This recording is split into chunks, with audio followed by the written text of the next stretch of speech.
Organizacija Zveza podeželske mladine Slovenije namreč prav v teh dneh praznuje 15-letnico delovanja.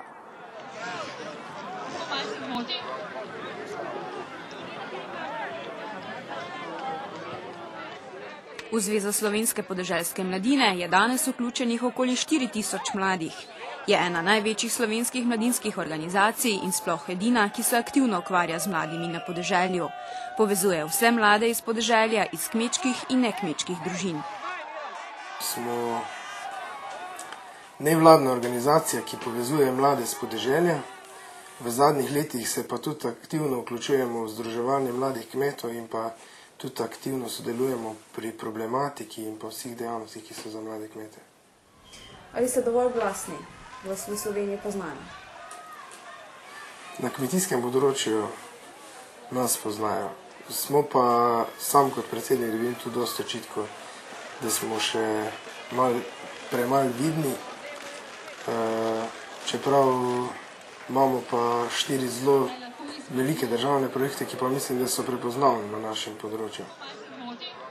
To so kmečke igre, kviz Mladi in kmetijstvo, športne igre in izbor mladega inovativnega kmeta. Kmečke igre so letos prvič prerasle v mednarodne, poleg domačih društev so se jih udeležili še mladi iz Madžarske, Slovaške in Poljske. Vsekakor je bila zelo zahtevna organizacija, to je zelo velik projekt, malo tudi mogoče za tega, ker so bile to letos prve mednarodne kmečke igre. Treba dosti znanja in tudi truda, dovolj ljudi, da smo lahko to organizacijo pripravili. Mislim pa, da na koncu se je splačalo in smo lahko ponosni na to prireditev. Jože Kotnik v Zvezi podeželske mladine sodeluje že dalj časa. 8 let vodi tudi Društvo podeželske mladine Slovenske Konjice. Njihovo kmetijo je decembra lani obiskala Evropska komisarka za kmetijstvo. Obisk je bil namreč uradni del Evropske konference mladih kmetov, ki so jo prvič v Sloveniji. Mi smo skupen projekt z Kmetijsko-gozdarsko zbornico, Ministrstvom za kmetijstvo in pa CEŽO smo organizirali Evropsko konferenco mladih kmetov. Prve 2 dni je bila Evropska konferenca, tema je bila Health Check. Zadnji dan smo imeli pa tudi izbor mladega inovativnega kmeta. Mislim, da je bila zelo uspešna. Zveza slovenske podeželske mladine je pred 2 letoma postala polnopravna članica CEŽE, Evropskega sveta mladih kmetov. To je ena najstarejših evropskih nevladnih organizacij, letos je praznovala 50 let delovanja. Poleg tega pa sodelujejo še z drugimi evropskimi združenji za mlade na podeželju. Sodelujemo na vseh seminarjih, ki jih pripravljajo, in pa tudi na Rural Youth imajo Reli, ki ni tipičen seminar, je bolj druženje, spoznavanje organizacij in pa učenje,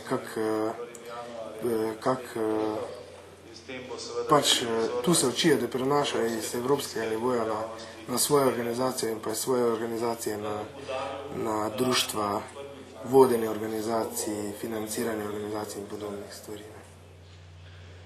Tako na mednarodnih kot domačih srečanjih mladi izmenjujejo izkušnje, znanje in načrte.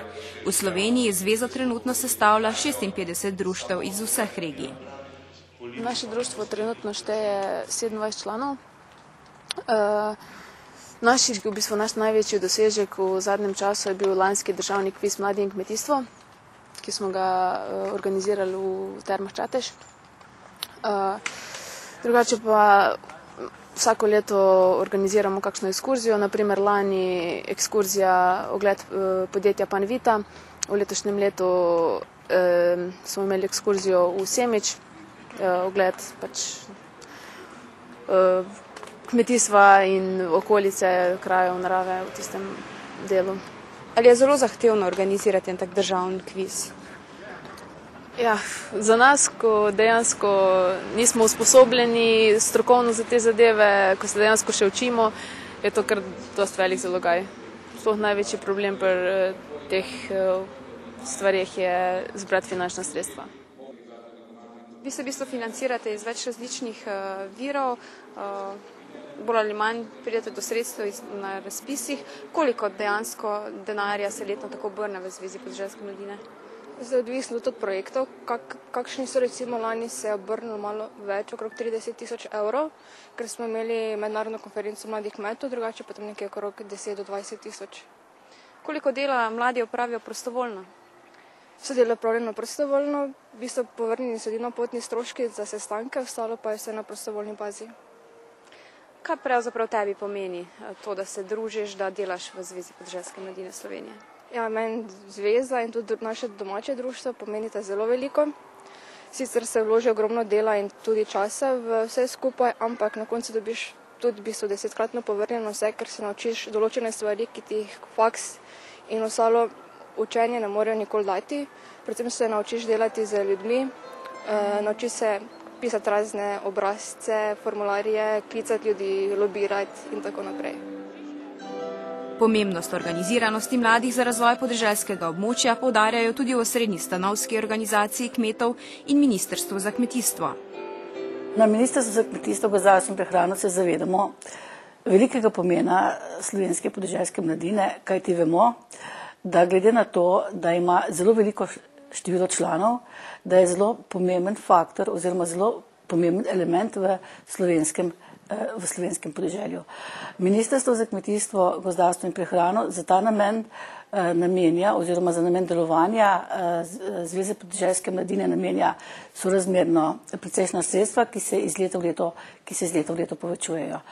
Zavedamo se tega, da ima ta organizacija velik vpliv predvsem v tem, kako se rešujejo problemi mladih na podeželju. Vemo, da teh problemov je sorazmerno veliko, pomembno pa se nam zdi to, da ta organizacija pomaga reševati probleme mladim tam, kjer nastajajo.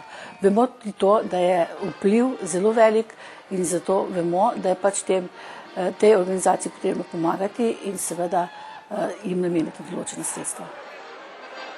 Podeželska mladina organizirana od lokalnega do nacionalnega nivoja in dejansko Zveza podeželske mladine Slovenije predstavlja neko krovno organiziranost mladih na podeželju.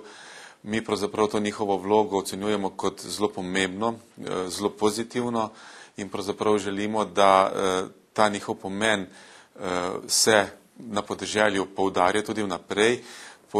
Po drugi strani tudi želimo, da njihova mladostna zagnanost, iniciativnost ne ugasne, da se nadaljuje, da še poveča.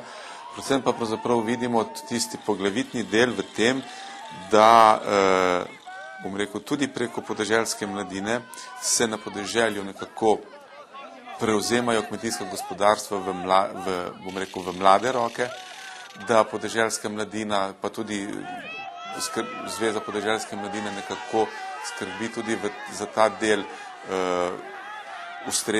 ustreznega izobraževalnega nivoja, kjer tudi mi zelo veliko pomagamo. To sodelovanje vodi vodja službe za delo z društvi in podeželsko mladino. V veliko veselje je, da je mladina na podeželju pripravljena svoj čas namenjati tudi tako imenovanim aktivnostim civilne družbe. Podeželska mladina je dejansko zelo obremenjena. Poleg dela na kmetiji, šolskih, študijskih obveznosti se v večernih urah ali pa pretežno sobote in nedelje ukvarjajo tudi z aktivnostmi društev oziroma združenj. V svojem prostem času žrtvujejo za dosego boljših, prepoznavnejših zamisli življenja na podeželju. In tu je naloga svetovalne službe v okviru strokovno-pospeševalnih prireditev jim svetovati, jim pomagati, jim stati ob strani. Vsekakor, da bi bili njihovi izzivi toliko bolj mikavni oziroma da bi bila njihova participacija večja v tej, kar si zelo želimo, ocenjujem, da ni dovolj zgolj svetovanje, da bi potrebovali dodaten strokovni, profesionalni suport, pa ne mogoče samo to, mogoče tudi možnosti realiziranja nekih zamisli v okviru projektnih idej, tako kot poznajo tudi v sistemu gospodarstva, kjer jih vsaka napačna zamisel ne bi obremenila s vsemi negativnimi posledicami.